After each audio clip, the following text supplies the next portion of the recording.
Hello everyone, so welcome back to channel Shiksha with Diksha on viewers demand. अब हम competitive marketing जो हमारा एक सब्जेक्ट है एमबीए सेमेस्टर 4 का, उसको हम कवर करेंगे। ये बहुत ही इजी है। इसमें बस मेरा मोटिव ये है वीडियो बनाने का कि आपको पता रहेगी किस तरीके से आपने अपने आंसर्स राइट करने हैं एग्ज़ाम्स में, ठीक है। क्योंकि ये जो एग्ज़ाम है बिल्कुल प्रैक्टिकल है और आप अच्छे से इसे अटैम्प्ट कर पाओगे और बहुत स्कोरिंग है ये, मतलब आप इसमें बहुत अच्छे तरीके से नंबर लेके आ सकते हो अगर आपको कंसेप्ट क्लियर है और अंडरस्टैंडिंग पूरी पूरी है तो, ठीक है। तो अंडरस्टैंडिंग के लिए ही मैं ये वीडियो बना रही हूँ। जैसे कि अब यहाँ पे एक क्वेश्चन आता है कि व्हाट इज़ कंपटीटर। हम सबको पता है कि कंपटीटर होता क्या है, ठीक है। बट हमें लिखना किस हिसाब से है वो यहाँ पे देखेंगे कि all the businesses which try to compete for the same goals customers and the market. मतलब देखो सीधी सी बात है, अगर सेम गोल्स होंगे या कस्टमर्स सेम होंगे या मार्केट सेम होगी तभी तो मेन कंपटीशन होगा, एल्स नहीं। तो अगर सबको डिफरेंट होगा तो बोलेंगे ठीक है भैया आपका अपना मेरा अपना, ठीक है, अलग अलग बातें हो जाएंगी।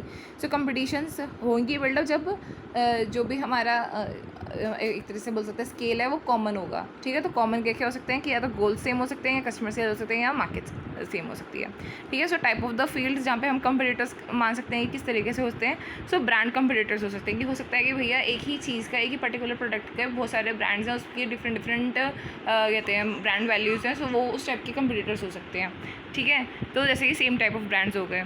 जैसे कि एग्जांपल के लिए मैं बोलूँ आपको टूथपेस्ट में जैसे हमारा आ जाता है कोलगेट हो गया, ठीक है, या पेप्सोडेंट हो गया, ये सब चीज़ें हमारा ब्रांड कस्टम कंपटीटर्स में आ जाता है। सेकंड हमारा होता है इंडस्ट्री। इंडस्ट्री में होता है जब हम सेम टाइप ऑफ प्रोडक्ट्स बना रहे हैं, ठीक है। तो अगर एग्जांपल के लिए से कोई एक आइसक्रीम ले रहा है या कोई गोला ले रहा है, ठीक है, तो सेम टाइप ऑफ हमारा प्रोडक्ट हो गया, ठीक है। या हम बोल सकते हैं जैसे कि अगर कोई गाड़ी ले रहा है तो उसके लिए अगर पेट्रोल वगैरह की चीज़ें आ गई वो उसको इम्पैक्ट कर सकती है, उसकी दे सकती है। पेट्रोल डीजल हो सकता है, ठीक है, अल्टरनेटिव तरीके से वो उसको ये इम्पैक्ट कर सकता है, कंपटीशन दे सकता है। तो वो हमारा इंडस्ट्री चीज़ में आ जाएगा।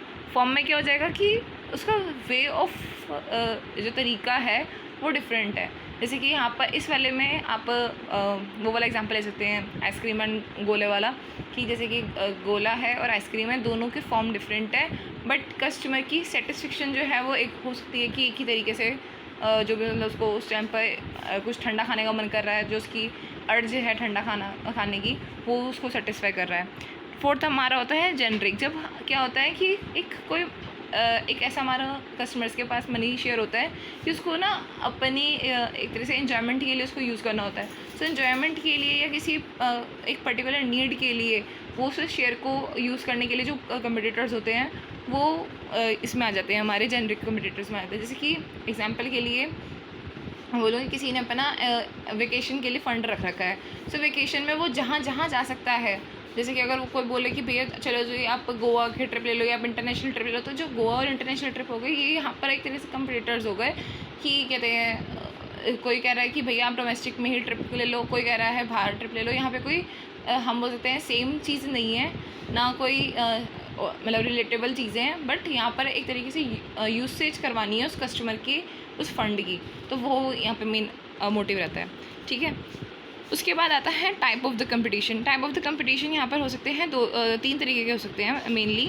First is direct competitors, second is indirect competitors and third one is potential competitors. Direct competitors होते हैं जो कि सेम मार्केट में होते हैं, अवेलेबल होते हैं, ठीक है, तो उनके साथ जो कंपटीशन होता है उसे डायरेक्ट कंपटीटर्स कहते हैं। इनडायरेक्ट होता है कि वो दूसरे मार्केट में है और हो सकता है कि वो आपके मार्केट में भी हैम्पर करते हो, ठीक है। जैसे कि अगर मैं बोलूँ कि लैपटॉप और कंप्यूटर की दो डिफरेंट मार्केट्स थी, ठीक है, बट कहीं ना कहीं हम देखें कि लैपटॉप के इवोल्यूशन की वजह से कंप्यूटर की मार्केट भी थोड़ी सी हैम्पर हुई है, ठीक है। मतलब ज़्यादा इम्पैक्ट नहीं, बट थोड़ा सा डिमांड उसकी कम हुई है। सो वो इनडायरेक्ट कंपटीटर्स आ गए। पोटेंशियल कंपटीटर्स हो सकते हैं कि अभी तो उनकी एग्जिस्टेंस नहीं है कहीं भी, ठीक है, बट हो सकता है कि वो कंपटीटर बने। जैसे कि एग्जांपल के लिए एआई अभी कंपटीशन शायद बहुत चीज़ों के लिए नहीं है, बट हम बोल सकते हैं कि आईओटी हर चीज़ों में आ जाए, ठीक है, इंटरनेट ऑफ थिंग्स बहुत चीज़ों में आ जाए, सो वो पोटेंशियल कंपटीटर्स हो सकते हैं। अब उसके बाद आता है we should analyse the competition ठीक है, हमें कंपटीशन को एनालाइज करना चाहिए। ये तो हर किसी को पता है कि भैया आप खुद स्ट्रॉन्ग बनने से पहले आप अपने घमंड में रहोगे कि नहीं भैया मेरे को कोई हरा नहीं सकता, तो आप सबसे बड़े मूर्ख हो। आपको इस सामने वाले को कम नहीं समझना। अगर आपने सामने वाले को कम नहीं समझा और सामने वाले की पूरी अंडरस्टैंडिंग ली है, तो आप कहीं ना कहीं उससे सुपीरियर परफॉर्म कर सकते हो। ठीक है, वो चीज़ तो आपको पता ही है, नेचुरल थिंग है ये। तो उसी में ही हम आगे अगर करते हैं तो क्या क्या होना चाहिए, क्यों होना चाहिए कि हमें कंपटीशन की एनालिसिस होनी चाहिए कि हमारा जो स्ट्रॉन्ग कंपटीशन है वो बना रहे। ठीक है, मार्केट में हम प्रॉफिट अर्न करते रहें, जो भी हमारे फ्यूचर के ट्रेंड हैं, ये प्लानिंग्स हैं, सबको हम अंडरस्टैंड करते रहें। वो सब चीज़ें हमें पता रहे कि जो प्लानिंग है हमारी वो सही तरीके की हो, वो सब चीज़ होती है। अब किस तरीके से हम ये एनालाइज कर सकते हैं। सो उसमें एक तरीका है पोर्टर्स का 5 फोर्सेस, वो हम ऑलरेडी पढ़ चुके हैं। ठीक है, पेस्टल के एनालिसिस हो सकते हैं, ये भी हम पढ़ चुके हैं। BCG matrix, value chain analysis, ये हम सब कुछ पढ़ चुके हैं। तो वही चीज़ इसमें हमारे बहुत से तरीके जिससे हम कंपटीशन को एनालाइज कर सकते हैं।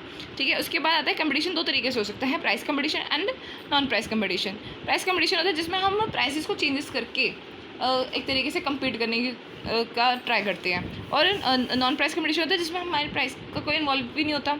ठीक है, तो उसमें क्या क्या तरीके हो सकते हैं प्राइस कंपटीशन में कि पेनिट्रेशन प्राइसिंग हो सकती है कि मैंने भैया इंट्रोड्यूस कर रही हूँ अपने प्रोडक्ट को, तो इंट्रोडक्शन के टाइम पे मैं थोड़ा सा प्राइस जो है वो लोअर रखा है, जिससे जो कस्टमर्स हैं वो अट्रैक्ट हो और मेरा जो प्रोडक्ट है वो चल जाए मार्केट में। ठीक है, सेकंड हो सकता है फ्रीबी, कि मैंने साथ में चीज़ें कुछ ऐसी फ्री देनी शुरू कर दी जिससे बंदे अट्रैक्ट हो। ठीक है, थर्ड में है प्रीमियम प्राइसिंग, मैंने अपने प्राइसेस को थोड़ा ज़्यादा बढ़ा करके लॉन्च किया। ज़्यादा बढ़ा करके क्या होता है, जो लग्जरी या हम बोल सकते हैं कस्टमर जो कहते हैं कंजर्वेटिव्स होते हैं, या हम बोलेंगे जो शो ऑफ करने वाले कंज्यूमर्स होते हैं, जिनकी कहते हैं डिमांड ही ये होती है कि लग्जरी चीज़ों को या प्रीमियम चीज़ों को परचेज़ करना, जो कॉन्शियस होते हैं अबाउट द प्रोडक्ट्स। सो उसको हम टारगेट करेंगे तो भी एक अलग ही हम बोल सकते हैं, अलग में हमारा मार्केट शेयर इंक्रीज़ होता है। सो वो एक तरीका हो सकता है। फोर्थ है हमारा लॉस लीडर। लॉस लीडर होता है जब हम सेल करते हैं कॉस्ट बिलो कॉस्ट से, मतलब जो हमारी कॉस्ट है उससे भी कम करके हम जब सेल करते हैं उसे हम लॉस लीडर कहते हैं। ठीक है, टाइप हमारा क्या है नॉन प्राइस कंपटीशन में कि प्रोवाइड द सुपीरियर क्वालिटी, की क्वालिटी जो है वो सुपीरियर तरीके से हम प्रोवाइड करा सकें।